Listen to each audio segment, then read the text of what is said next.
Welcome to How We Get Thru, the podcast where we share stories, mental health insights, and healing advice on life's everyday challenges. I'm your host, Jen, a licensed therapist and founder of the How We Get Thru app. On this episode, today's guest is Jess Beachkofsky. She's a board-certified psychiatrist licensed in both Florida and Texas. Jess shares the expectations and importance of family history and getting an accurate diagnosis, while also giving us great insight into how mental health diagnoses, such as bipolar and OCD, are formed. Listen into part 2, setting the record straight around psychiatry. Hi, guys, and welcome back. We are with Jess Beachkofsky, a board-certified psychiatrist licensed in Florida and Texas. Jess helps people get through specific mental health diagnoses with medication and therapy. Jess is amazing. We loved having her on the last episode. And in this episode, we are excited to talk more about the expectation of your first appointment, what you need to know, what it's gonna be like. So Jess, welcome back. Our health psychiatrist. Yes. So can you kind of walk us through, maybe even, I know you just kind of talked a little bit off air about like a screening appointment. Like, what are the steps that people take and what can they expect in getting treatment? So there are a lot of things that can probably impact making your first psychiatric appointment really a positive experience. This can be impacted by a few different things. So one of the things that you can do right up front is to, when you go through the course, there are some questions that go along with that, and be thoughtful and thinking about what the answers are, or even, typing them out, writing them out. In the beginning of the course, I do talk a little bit about like the history and how this stuff works, but be sure that you want to see a psychiatrist.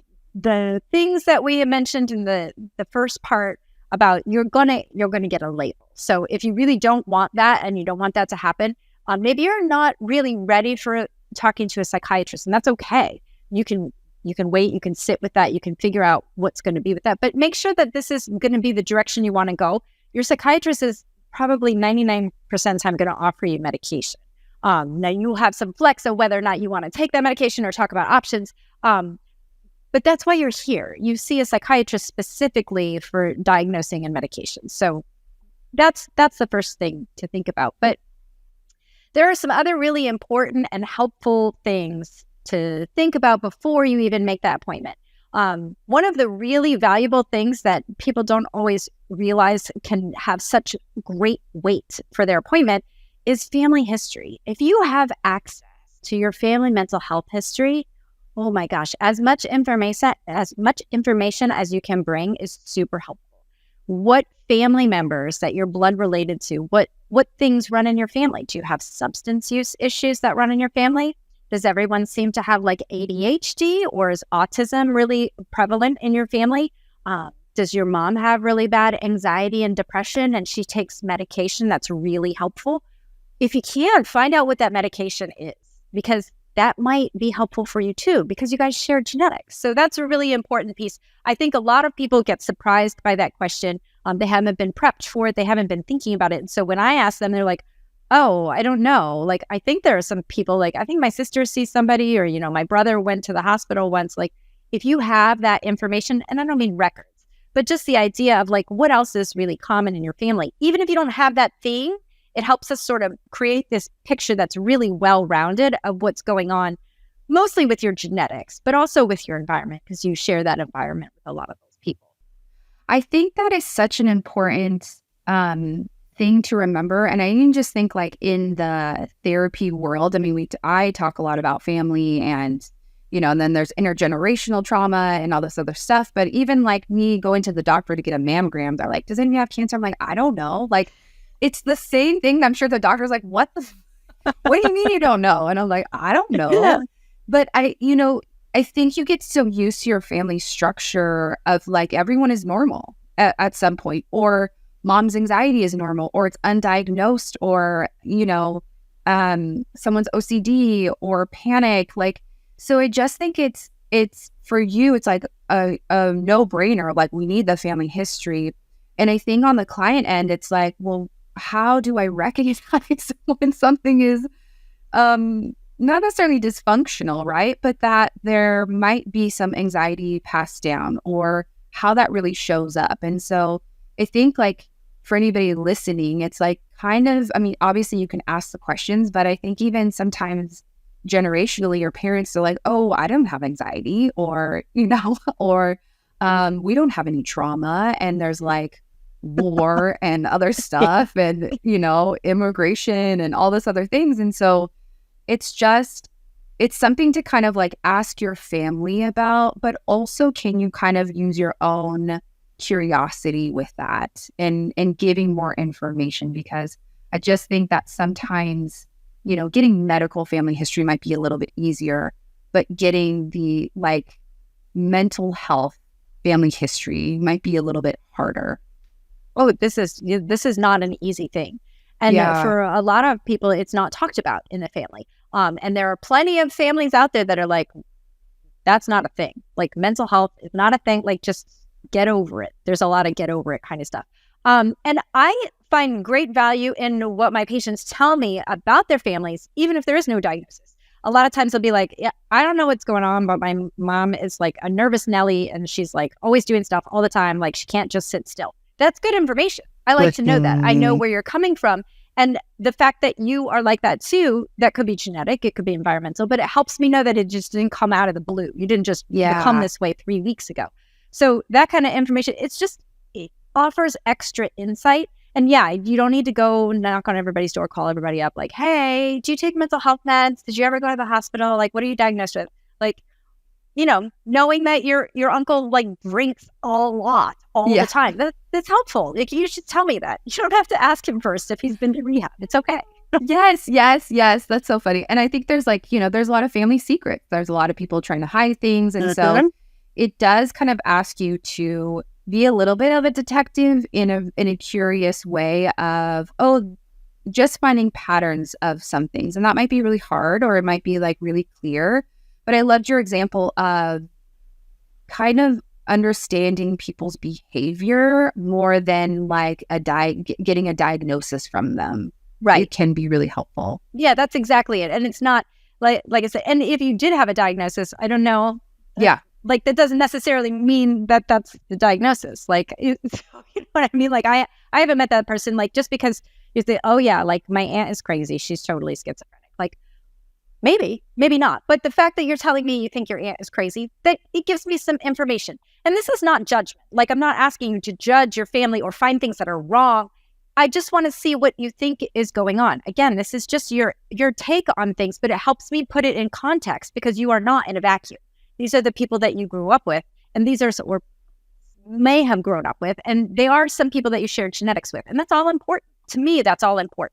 And you don't have to have like close relationships with these people. Just making those observations and sharing them with me, it just helps provide more insight into what we're trying to do here with you. Yeah. And I mean, I think for the client, it's really beneficial if it may be hard or not, or even if you have been adopted or you don't have a lot of genetics, there's the nurture part around that. And it gives you insight to maybe why you are anxious too, or why you feel a certain way. Like it just can be really helpful all around. And I think for them too. So in case people are like, oh, I don't know what, I can't do that. But it's a big part. And if you don't know it, that's okay. We still function fine without that big piece. But if you have information there, it's super helpful. Like however we decide to use it, it can be really helpful.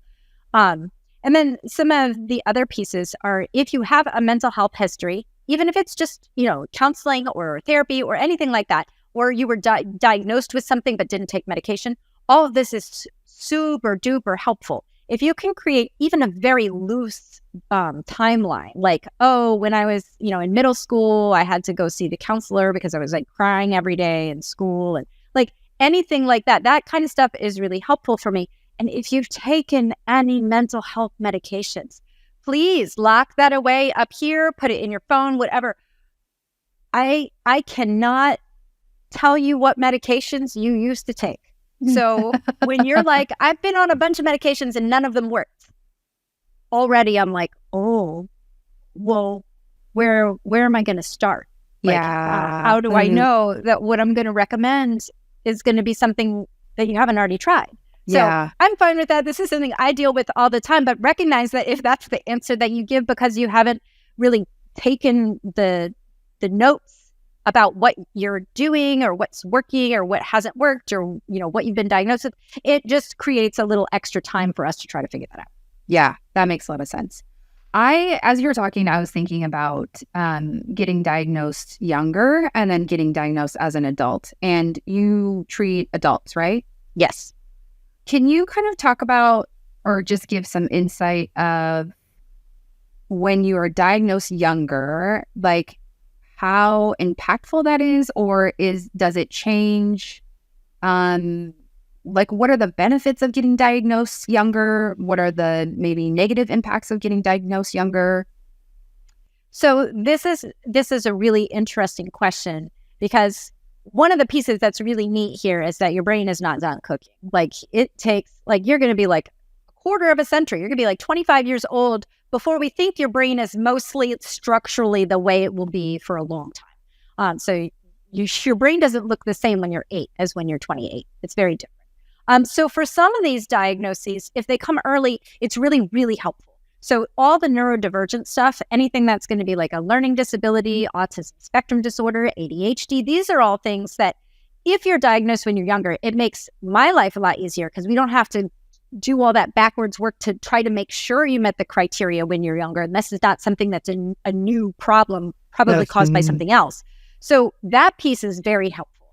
And being on medications, any of that kind of stuff, I don't think there's a huge impact there as far as a long-term problematic thing with being diagnosed early. If anything, it might be helpful because you may have had access to skills or some accommodations that made sure that you didn't fall behind in certain things so that you can live your fullest life now as best you can with making accommodations for yourself. So I think that piece is pretty simple.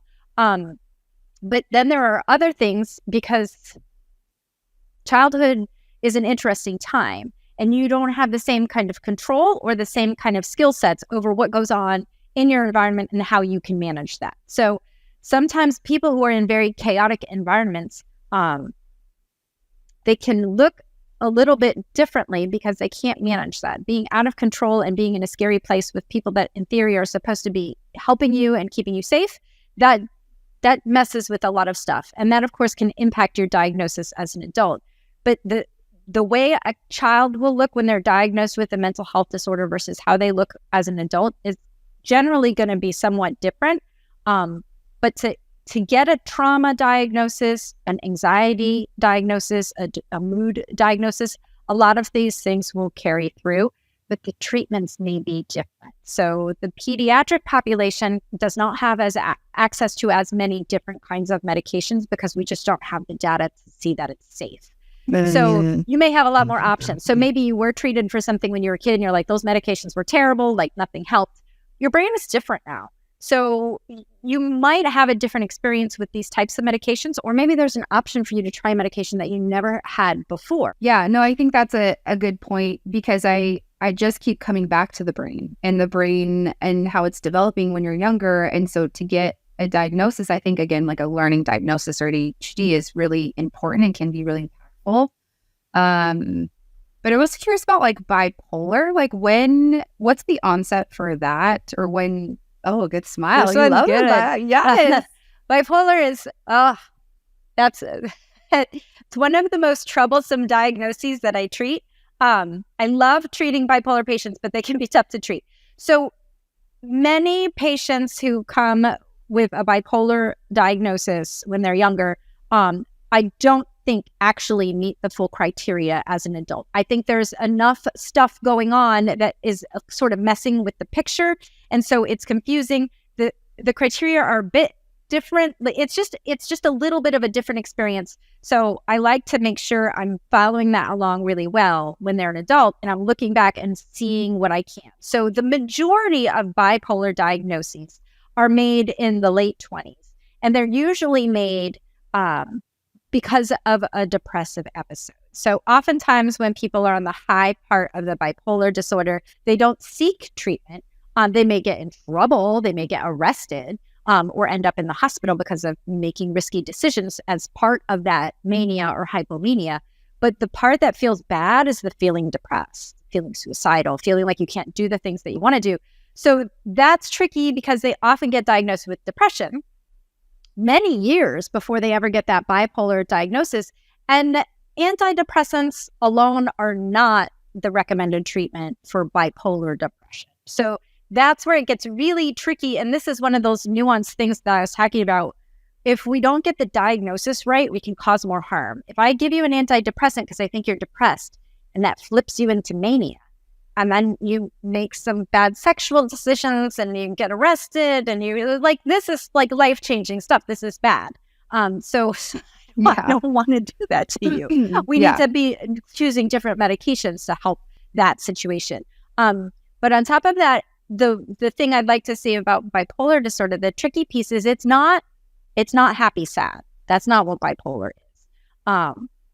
So it can be hard to explain to people, or when people say like, oh my gosh, I'm so bipolar. And that's fine. I think people are talking about that polarity of like, I'm one way and then I'm another way. And that's fine. But this is one of those ones that there are very specific criteria in the way we diagnose people to be bipolar. Like it means something very specific. And if somebody comes to me and they say, I'm bipolar, I immediately go to one very specific set of criteria. And this is what I'm thinking. So if you're not actually bipolar and you've just been throwing that around because sometimes you're happy and sometimes you're not, it's very confusing to me. I'm like, but I thought you said you were bipolar. So it's tricky. But the mania, hypomania, the high part of the bipolar disorder is really problematic. Like you might feel great, but the people around you are like, oh my God, get out of my face. Stop talking so much. Like you're causing problems. People make risky decisions. They spend all their money. This is not going on a shopping spree. This is like life-changing bad. Yeah. Like, so that's one of the ones this takes up a lot of my time. The severity, again, I think what you mentioned in the first episode is like the severity of how it impacts your life is so important in any diagnosis and getting the right diagnosis. Yeah. And you don't want me to take away like just your happy time. Like, that's not helpful. Yeah, exactly.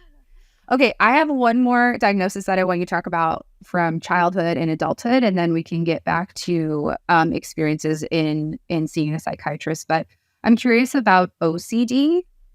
And, because sometimes I'm like, oh, my son, he's like lining up stuff, or, he's patterned. He loves his, he's still 3. And I'm like, this is his world. He's like looking for the patterns. But also I'm like, is he? No.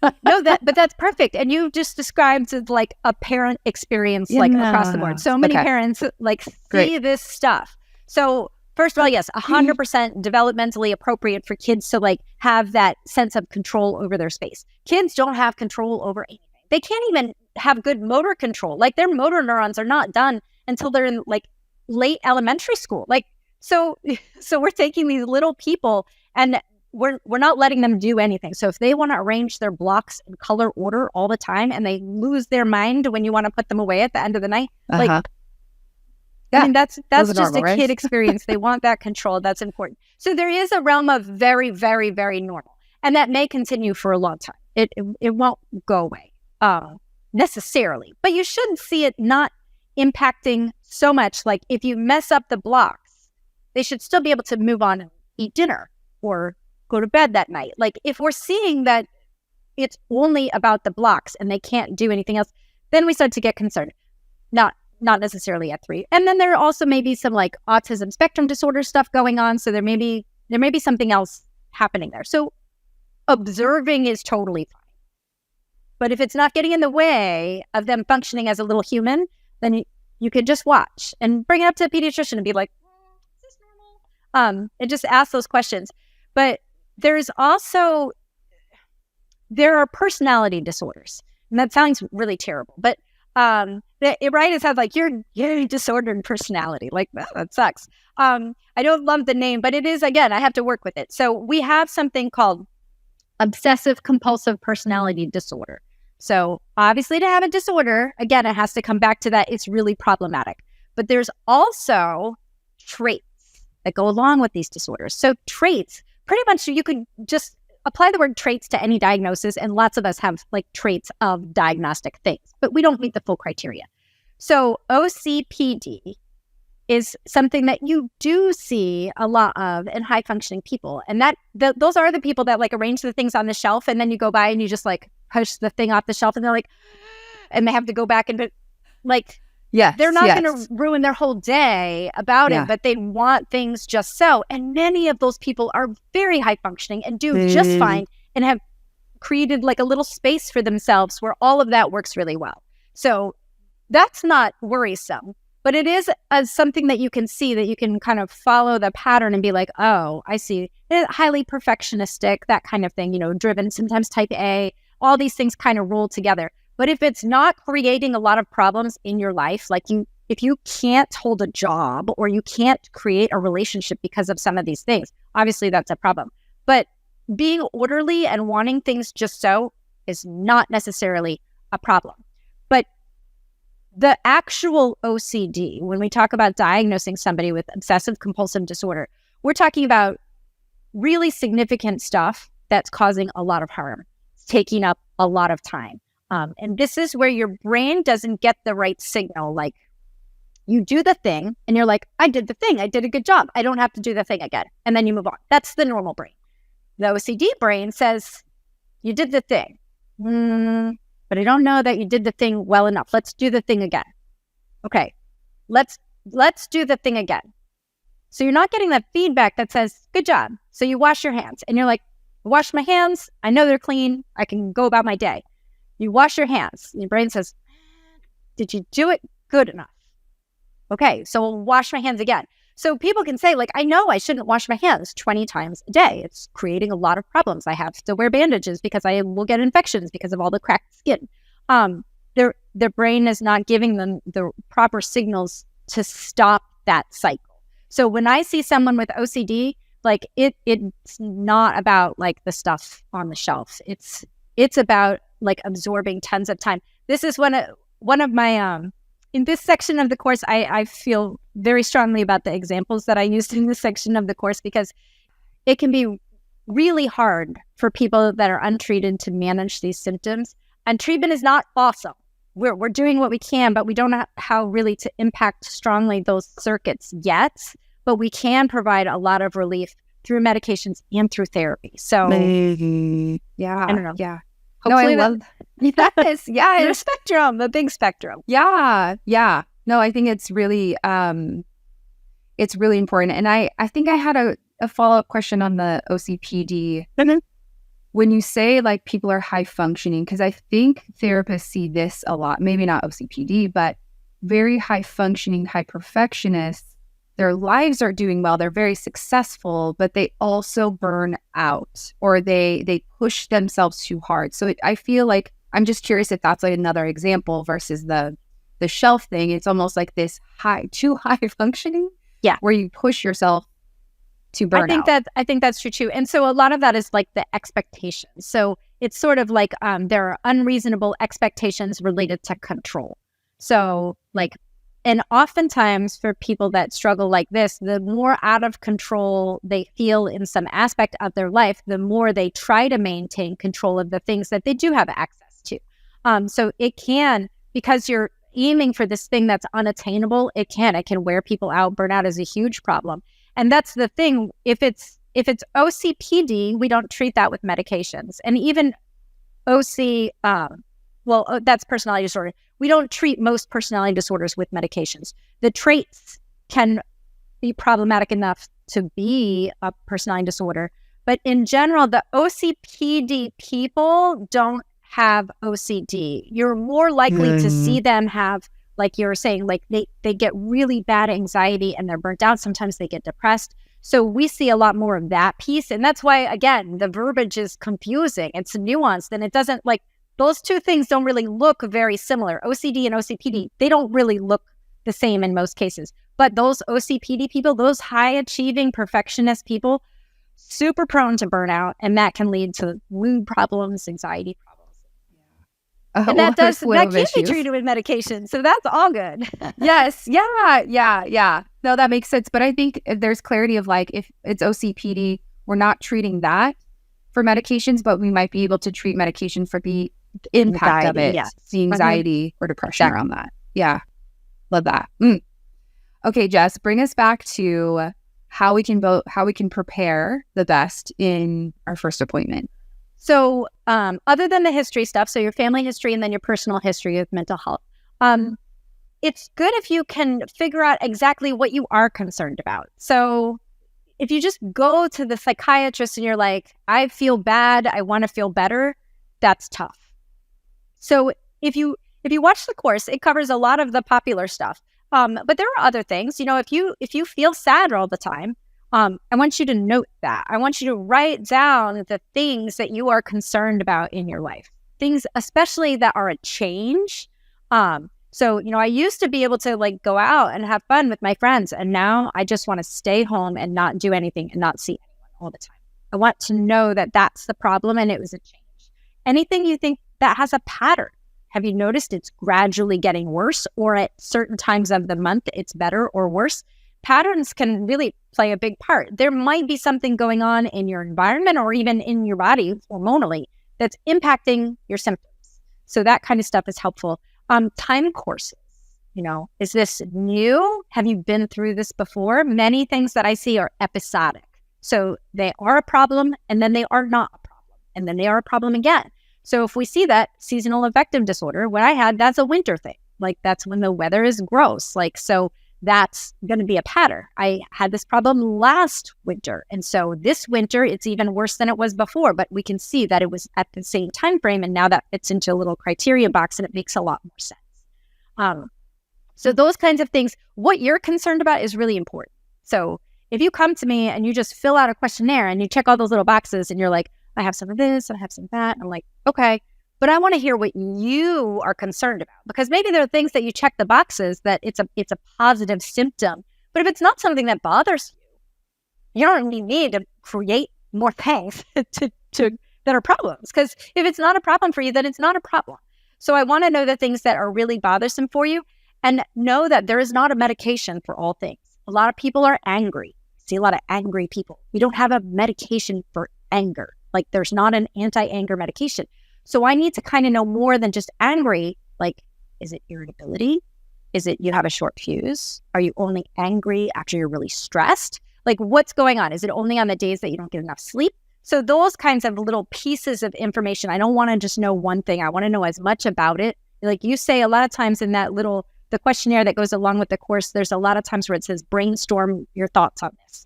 Yes, brainstorm. I'd rather have more words than less words to help describe what's problematic for you so we can figure it out. Which is so interesting, because it's almost like I'm wondering if you're speaking to this other side of psychiatry of people are so uncomfortable or so unhappy that they actually just want a medication for that. They want to skip over everything else. They want a medication to feel better. And, and there might be doctors that just do that. I think they probably are. Yeah, but what I love about your approach is that you are asking someone to really advocate for themselves, to really know themselves, to pause, take some time to collect all this information, because we need a bigger picture. I mean, and this is where I think you work so beautifully with therapists in that of there's a whole, your anger, I'm like, oh, is that sadness? Is that trauma? Is that you don't feel good enough? Crack the code. I don't know. I've said this before in the other podcast episodes. It's everybody feels worthless or unlovable, and so how are we trying to heal that? And that could be through anxiety, OCD, all these other things, right? But I think you're just really I hope people listening can feel more at ease and more that they're in the driver's seat in a lot of these ways, and that you're, again, like me, just a guide of, okay, here's how I'm, an expert in this. Let's go down this road together if that feels right, and see if there's any improvement. So again, it's getting them involved in their treatment is so important. Yeah. And that's multifold. First of all, I want to get it right, because I feel good when you get better. I want you to feel better. So if we're not treating the right thing, you're not going to get better, and that's going to make me feel bad at my job. So I don't like that either. But so seeing what the problem really is, that's going to give you that context, so that if you're feeling better, we know how much better you feel. The problem is a lot of people with anxiety, their anxiety improves, but they still have anxiety. So they'll tell me, Doc, I'm still anxious. But your anxiety was a 9 out of 10 before, and now it's a 4 out of 10. So I recognize you're still anxious, but your anxiety has improved. So that's really important because it's still better. It might not ever be gone, but that's so much more productive to have only a 4 of anxiety versus a 9 of anxiety. Your quality of life is going to be improved. And the other thing is to know what you're sitting with, because when you do see your psychiatrist, even if they give you medications, you are not going to feel better that day. That's not true. You might feel better because you have taken steps to do something positive for your mental health. So that's huge. We can't downplay, and the placebo effect is real and it's fabulous and I love it and I wish I could give it to everybody because it's so helpful. Anything that will make you feel better sooner, I don't care what the cause of it is, but it's real chemicals in your brain that make you feel better, so that's important. But the medications themselves take forever to work. I mean, we're talking 4 to 6 weeks to see the full effect of the first dosing. So like, it's a waiting game. And so I want you to be aware of what you're sitting with. So it doesn't feel like you just created this problem out of nowhere. You went and got the thing, the medication's not helping, nothing's going to help, I'm never going to get better. It helps ground you in what you're looking at to get help with, and then the things that you can impact. Because there's a lot of stuff out there that's free that nobody markets because they can't make money off of it. Sleeping, that nobody markets for sleep. Like they might market a fancy bed or something to track your sleep. But if you get more sleep, or enough sleep, I should say, that's beautiful. If you can walk or move your body, like it's free. You could do it in one room and just do jumping jacks. That's free. You could do that. And that will improve your mental health as well. So there are lots of things that you can do also while you're waiting for this. But it's important to know where you're starting from. And then that also helps you see where you want to go. Yeah. Expectation management is all that. Huge. And that's why I think, again, it's so important for this podcast and also for the app, so that there's education around that. That makes obviously your job easier, but also like easier on the client. Like we can have a little bit more like empathy for ourselves. We can be gentler with ourselves. We can really understand what we're trying to heal, like on a holistic, bigger level, instead of like a quick fix, which I think we're just kind of so used to. I think more people are wanting more deeper healing in that. But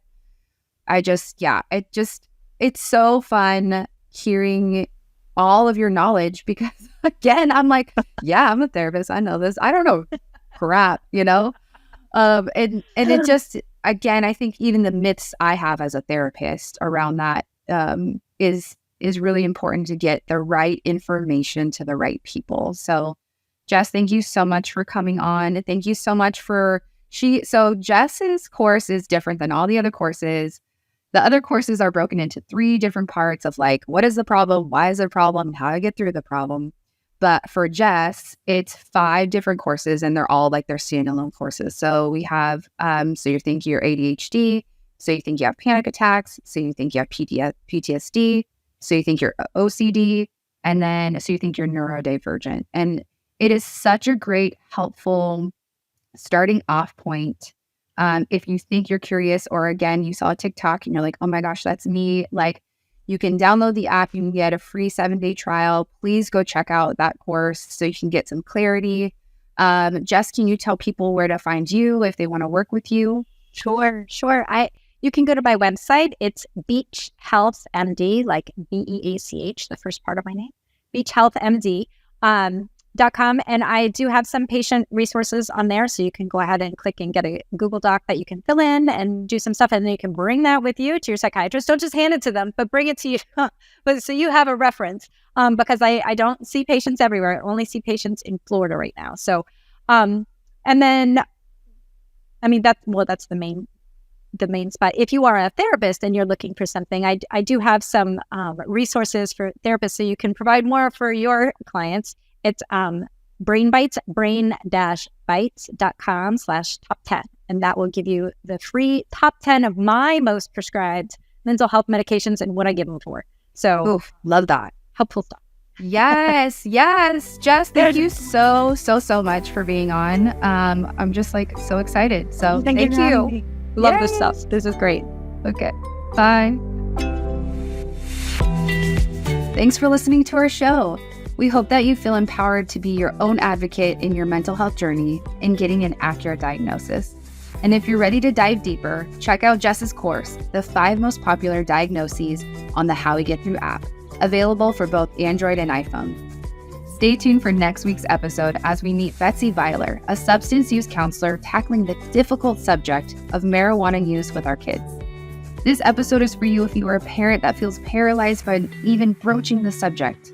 Betsy walks you through the truths about marijuana and how to feel confident in starting the conversation. We'll see you then.